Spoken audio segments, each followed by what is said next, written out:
Hello students, मैं शैला यादव आपकी science teacher. हम जैव प्रक्रम पढ़ रहे थे और इसके अंतर्गत पोषण, श्वसन और परिवहन पढ़ चुके हैं। ये यूट्यूब के माध्यम से आप लोग पढ़ चुके हैं, उम्मीद है। इसके बाद हमको पढ़ना है उत्सर्जन, एक्सक्रीशन। इसके अंतर्गत हम मानव में उत्सर्जन तंत्र और पादप में उत्सर्जन पढ़ेंगे। पहले जानेंगे उत्सर्जन क्या है। उत्सर्जन विभिन्न जीवों में जैव प्रक्रम की क्रिया होती है, जिसका आधार मेटाबॉलिक क्रिया होती है या उपापचयी क्रिया होती है। और प्रत्येक उपापचयी क्रिया के बाद अपशिष्ट पदार्थों का निर्माण होता है। जैसे श्वसन के दौरान कार्बन डाइऑक्साइड जल का निर्माण होता है, ऐसे ही प्रोटीन के उपापचय के बाद नाइट्रोजन पदार्थ का निर्माण होता है, जो कि विषैले पदार्थ होते हैं और इनको शरीर से बाहर निकालना आवश्यक होता है। उत्सर्जन में गैसीय पदार्थ होते हैं, तरल पदार्थ होते हैं और ठोस पदार्थ होते हैं।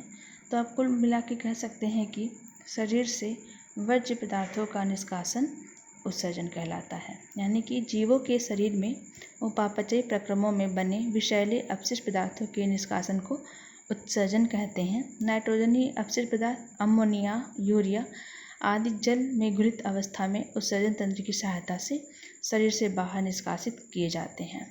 गैसीय अपशिष्ट पदार्थ कार्बन डाइऑक्साइड और अन्य गैसें फेफड़ों के द्वारा शरीर से बाहर निकाले जाते हैं। उत्सर्जन के प्रकार, टाइप्स ऑफ एक्सक्रीशन। जंतु के उत्सर्जी पदार्थ विभिन्न प्रकार के होते हैं और विभिन्न उत्सर्जी पदार्थों के प्रकार के आधार पर उत्सर्जन 4 प्रकार का होता है। पहला, अमीनो अम्ल उत्सर्जन, अमीनोटेलिज्म।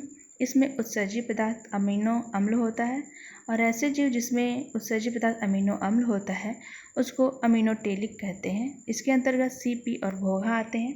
दूसरा है अमोनिया उत्सर्जन, अमोनोटेलिज्म। इसमें नाइट्रोजन का उत्सर्जन मुख्यतः अमोनिया के रूप में होता है और ऐसे जीव जिनमें उत्सर्जी पदार्थ अमोनिया होता है उसको अमोनोटेलिक कहते हैं। इसके अंतर्गत जलीय, कशेरुकी और उभयचर आते हैं। तीसरा है यूरिया उत्सर्जन, यूरियोटेलिज्म। इसमें नाइट्रोजन का उत्सर्जन मुख्य रूप से यूरिया के रूप में होता है और ऐसे जीव जिनमें उत्सर्जी पदार्थ यूरिया होता है उसको यूरियोटेलिक कहते हैं।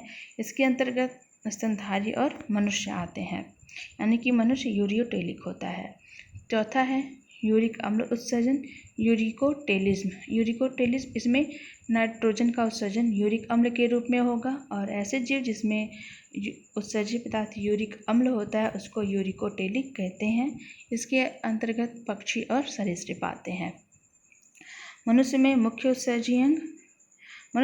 उत्सर्जी अंग वृक्क होता है और कुछ अन्य उत्सर्जी अंग होते हैं, जैसे त्वचा, यकृत, फेफड़ा। त्वचा, मनुष्य और अन्य स्तनधारियों में त्वचा पर उपस्थित श्वेत ग्रंथि होती है जो कि पसीना का स्राव करती है, पसीने का, तथा तेल ग्रंथियां होती हैं जो लवण यानी कि सोडियम क्लोराइड और कुछ मात्रा में यूरिया का उत्सर्जन करते हैं। लीवर, यकृत में अमोनिया से यूरिया का निर्माण होता है। यूरिया अमोनिया से कम हानिकारक और जल में अधिक घुलनशील होता है। इसके अतिरिक्त यकृत में मृत आरबीसी के हीमोग्लोबिन के टूटने से बिलिरुबिन बनते हैं जो कि पित्तरस के साथ आंत में पहुंचते हैं और उत्सर्जी पदार्थ के साथ इसे शरीर से बाहर निकाला जाता है। तीसरा, फेफड़ा या लंग्स। शरीर के कोशिकाओं में कार्बोहाइड्रेट से बनी कार्बन डाइऑक्साइड यानी कि श्वसन की प्रक्रिया के बाद कार्बन डाइऑक्साइड का निर्माण होता है जो कि फेफड़ों के एक्सपायरेशन के प्रक्रिया के दौरान शरीर से बाहर निकाला जाता है। चौथा है आंत। पाचन क्रिया के बाद अपचे भोजन को शरीर से उत्सर्जित किया जाता है। इस कारण से इसको अन्य उत्सर्जी अंग में रखा जाता है। इसके अतिरिक्त कोलन में उपस्थित उपकला कोशिकाएं जो कि कैल्शियम फास्फेट जैसे लवणों को रुधिर से पृथक करके उत्सर्जी पदार्थ के साथ शरीर से बाहर त्याग देती है। हमें मानव उत्सर्जन तंत्र या ह्यूमन एक्सक्रीटरी सिस्टम। मानव उत्सर्जन तंत्र के द्वारा हम मुख्य कार्य शरीर से अपशिष्ट पदार्थों का, जैसे कि नाइट्रोजन पदार्थ जैसे यूरिया का उत्सर्जन किया जाता है और इसका मुख्य अंग यानी कि कहें कि मुख्य उत्सर्जी अंग वृक्क होता है और इस तंत्र में सहायक अंग होते हैं जो यूरेटर, यूरिनरी ब्लैडर और यूरेथ्रा हैं। ये सहायक अंग हैं। एक्सक्रीटरी सिस्टम को हम फिगर के द्वारा समझेंगे। ये मानव सर्जित तंत्र है, जिसमें 4 संरचनाएं आपको पढ़नी है मुख्य रूप से। किडनी जो कि मुख्य सहायक अंग है, यूरेटर, यूरिनरी ब्लैडर और यूरेथ्रा, ये तीनों सहायक अंग हैं। किडनी मुख्य उत्सर्जी अंग है। मनुष्य में एक जोड़ी वृक्क या किडनी पाया जाता है, जो कि एब्डोमेन कैविटी में डायफ्राम के नीचे स्थित होता है, और ये कर्कशरीर दंड के दोनों ओर आधा सतह पर पेरिटोनियम झिल्ली से लगा हुआ होता है। इस वृक्क की संरचना सेम की तरह होती है, दोहरी कला या कहें दोहरी झिल्ली से घिरी हुई एक संरचना है, जो कि सेम की तरह होती है। इसकी लंबाई 10 सेंटीमीटर, चौड़ाई 5 से 6 सेंटीमीटर तथा 2 से 5 सेंटीमीटर ये मोटा होता है, और इसका भार लगभग 150 ग्राम होता है औसत। मनुष्य में जो दायां किडनी होता है, ये वाला, ये बाएं किडनी से अपेक्षाकृत पीछे और नीचे की ओर स्थित होता है। किडनी बाहर की ओर उभरा हुआ होता है और अंदर की ओर धंसा हुआ होता है। जहाँ पर ये किडनी इसका भाग अंदर के भाग धंसा हुआ होता है, उसे हाइलम या नाभिका कहते हैं। यहीं से यूरेटर निकलता है।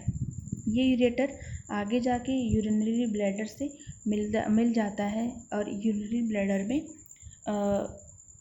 उत्सर्जी पदार्थ या कहें कि यूरिन को कलेक्ट किया जाता है, जो कि यूरेथ्रा के द्वारा शरीर से बाहर निष्कासित कर दिया जाता है। किडनी में 2 रक्त पहुंचाने के लिए होता है रक्त, जिसमें कि इंफीरियर वेना केवा और डॉर्सल अओर्टा होगा, यानी कि अग्र महाशिरा और पृष्ठ महाधमनी। डॉर्सल अओर्टा के द्वारा ब्लड को किडनी में पहुंचाया जाता है, जहाँ पे किडनी में रुधिर का फिल्ट्रेशन होता है, या कहें कि इसको छाना जाता है और अपशिष्ट पदार्थों को रक्त से अलग किया जाता है, और फिर जो शुद्ध रक्त होगा या कहें कि जिसमें अपशिष्ट पदार्थ नहीं होगा, वो रक्त फिर इंफीरियर वेना केवा या अग्र महाशिरा के द्वारा वापस शरीर में भेज दिया जाता है। यानी कि किडनी में ही रक्त का फिल्ट्रेशन होता है। इसके बाद किडनी की हम आंतरिक संरचना देखेंगे। ये है आंतरिक संरचना या इंटरनल स्ट्रक्चर किडनी का। ये जो बाहरी भाग है, ये दोहरी झिल्ली से घिरा हुआ है। किडनी का जो बीच वाला अंदर का भाग होता है, धंसा हुआ भाग होता है, यहाँ पे एक कीप की तरह संरचना पाई जाती है, जिसको पेल्विस कहते हैं, और यही पेल्विस आगे जाकर पतली होकर यूरेटर का निर्माण करते हैं, और शेष बचा हुआ भाग को 2 भागों में डिवाइड कर देते हैं, एक कॉर्टेक्स, दूसरा मेडुला। कॉर्टेक्स, आप जो ये लाइट पिंक कलर की संरचना देख रहे हैं, ये कॉर्टेक्स भाग है, और ये जो येलो वाला भाग है, ये मेडुला कहलाता है। कॉर्टेक्स में पिरामिड के आकार की धंसी हुई संरचना पाई जाती है, जिसको मेडुलरी पिरामिड कहा जाता है। ये पिरामिड एक दूसरे से रीनल कॉलम के द्वारा अलग होते हैं। इसके बाद पेल्विस में मेडुलरी पिरामिड में एक पतली पतली सूक्ष्म संरचनाएं पाई जाती हैं। इनकी संख्या लाखों होती है, यानी कि 8 से 12 लाख इनकी संरचना होती है, जिनका नेफ्रॉन या वृक्क नलिका कहते हैं। इसके बाद ये कैलिक्स कहलाता है। कैलिक्स, जहाँ पे ये पिरामिड वाला भाग जुड़ते हैं, इसको लघु कैलिक्स कह लेते हैं। और लघु कैलिक्स यानी कि कहें कि माइनर कैलिक्स कहते हैं, और माइनर कैलिक्स आपस में जुड़कर मेजर कैलिक्स का निर्माण करते हैं। यहाँ पर एक संरचना पाई जाती है, जिसको कह लेते हैं कि पैपिला।